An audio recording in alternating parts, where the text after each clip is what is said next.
Imagine this. It's a freezing night in 1888. Thick yellow fog swallows London streets. Gas lamps tremble in the dark. A woman walks alone. Footsteps echo behind her. She turns. Nothing there. Then, a shadow emerges. Tall coat, hat low, face hidden in darkness. His eyes flash, cold, merciless. A blade gleams. One sharp scream, lost in the mist. Blood pools on the cobblestones. The terror has only just begun. Jack the Ripper is already here. And tonight, he's hunting. Will you survive?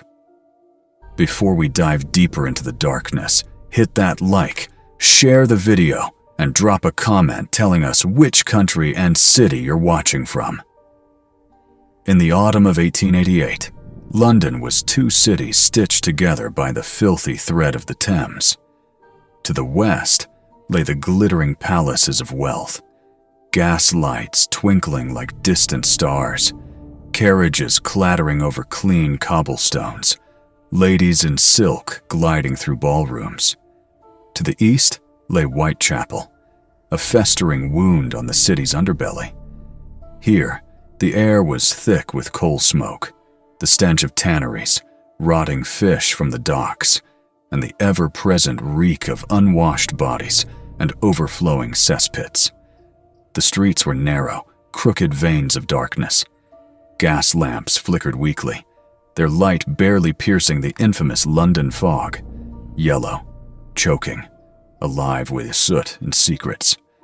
Tenements rose like rotting teeth, 4-5 stories high, crammed with families sharing single rooms. Children played in gutters filled with sewage. Women hawked flowers, or themselves for a few pence. Men staggered from gin palaces, eyes hollow from hunger and despair. It was here, in this abyss of poverty, that the beast stirred. He was not born a monster. No, he was made. Let us call him Elias Crow, not his real name, for history swallowed that long ago. Elias was 38, a quiet surgical instrument maker's assistant who lived in a cramped garret on Flower and Dean Street. By day, he polished blades, sharpened scalpels, his hands steady as a surgeon's. By night, the voices returned. They had started when he was a boy. His mother, a seamstress by trade and a streetwalker by necessity, would bring men home. Elias hid under the bed, listening to grunts and moans, the clink of coins. One night, a man beat her. Elias, 10 years old, grabbed a broken bottle and slashed. The man fled bleeding. His mother slapped him. "Fool, that's our supper." She died of consumption 2 years later, coughing blood onto the sheets. The workhouse took Elias, cold stone walls, beatings, gruel that tasted of despair. The voices grew louder there. "Cleanse them!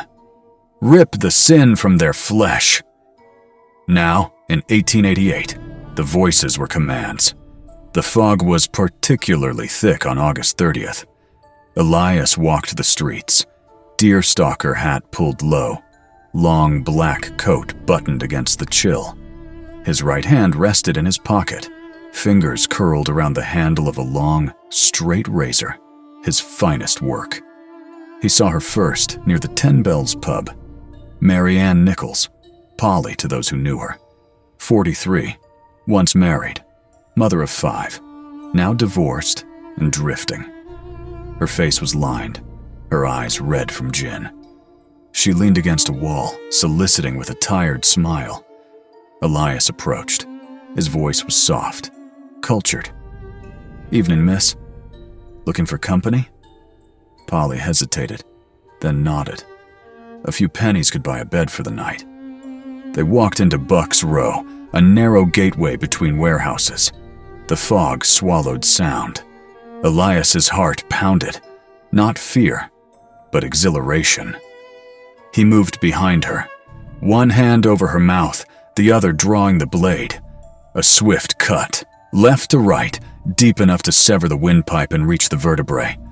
Polly's body jerked, blood spraying in a warm arc. She slumped. Elias knelt. The voices sang. He lifted her skirts, sliced open the abdomen with surgical precision. Intestines spilled like wet ropes. He arranged them, a grotesque offering.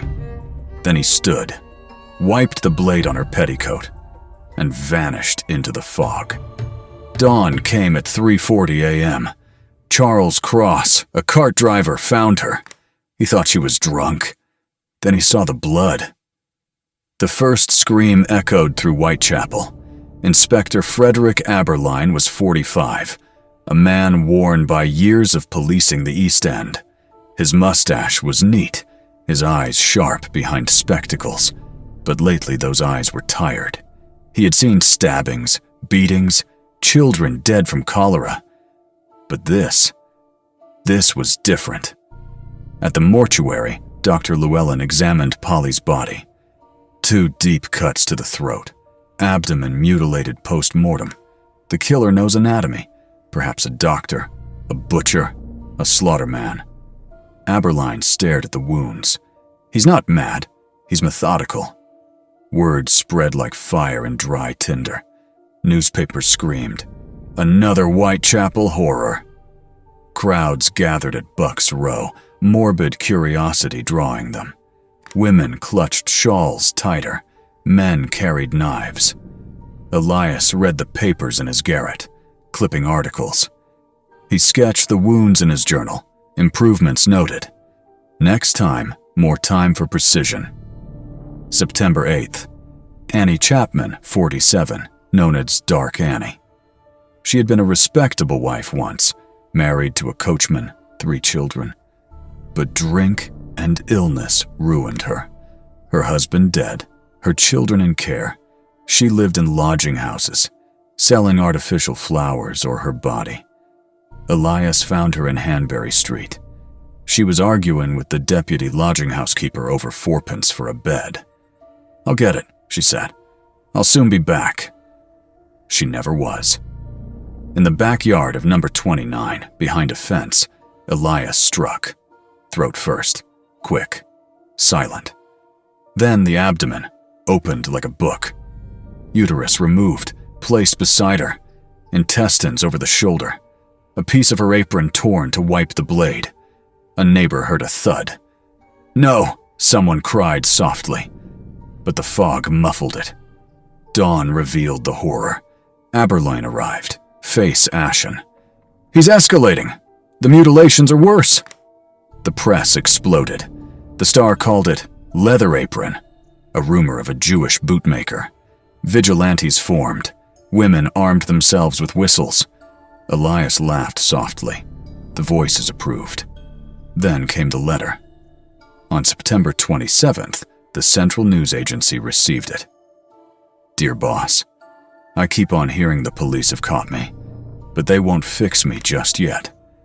I am down on whores, and I shan't quit ripping them. The next job I do, I shall clip the lady's ears off. Yours truly, Jack the Ripper." The name was born. Here you can insert a pause and read the full letter slowly for effect. The city panicked. Queen Victoria demanded answers. Extra police flooded Whitechapel, but Elias was careful. He blended in. Ordinary face, quiet voice. September 30th, double event. First, Elizabeth Stride, long Liz, Swedish, 44. She had escaped poverty once, married, ran coffee shops. But her husband drowned, or so she said. She drank, she solicited. Elias watched her in Berner Street, near the International Working Men's Educational Club. She laughed with a man. Elias waited. In Dutfield's yard, he grabbed her, throat cut. But a cart approached. He fled without mutilation. Frustration burned. Less than an hour later, Mitre Square. Catherine Eddowes, 46, released from custody for drunkenness. She met Elias. "What's your name?" "Jack," he whispered. In the dark square, he unleashed. Throat slashed, face mutilated, nose cut, cheek slashed, abdomen opened, kidney and uterus removed, intestines over shoulder. A policeman found her at 1:45 a.m. Aberline raced between scenes. 2 in one night. He's taunting us. Then the postcard. Saucy Jackie. From hell. Double event this time. And the kidney to George Lusk. From hell, I fried and ate it. Terror gripped London. November 9th. Mary Jane Kelly, 25, the youngest. Beautiful, Irish, blue eyes. She had known luxury once, in Paris with a gentleman. Now, in 13 Miller's Court, she lived with Joseph Barnett. They argued over her work. He left. Elias knocked. Joe sent me. She let him in. Fire crackled. She sang softly. He waited till she undressed, then attacked. Hours passed. Throat cut, body flayed, breasts removed, thighs stripped to bone, heart missing, perhaps burned, organs arranged on the table, walls smeared. When the door was forced at 10:45 a.m., the horror was complete. Aberline vomited. God help us. The killing stopped. Why? Perhaps sated. Perhaps dead. Suspects. Aaron Kosminski, Polish barber, mad with hatred of women. Montague Druitt, barrister who drowned himself. James Maybrick, diary claims. Many more. Aberline retired, haunted. He was always ahead. Today, in 2026, Whitechapel is changed, gentrified. Tourists take photos. But when fog rolls in, some hear footsteps, a whisper of steel. Jack lives in the mist.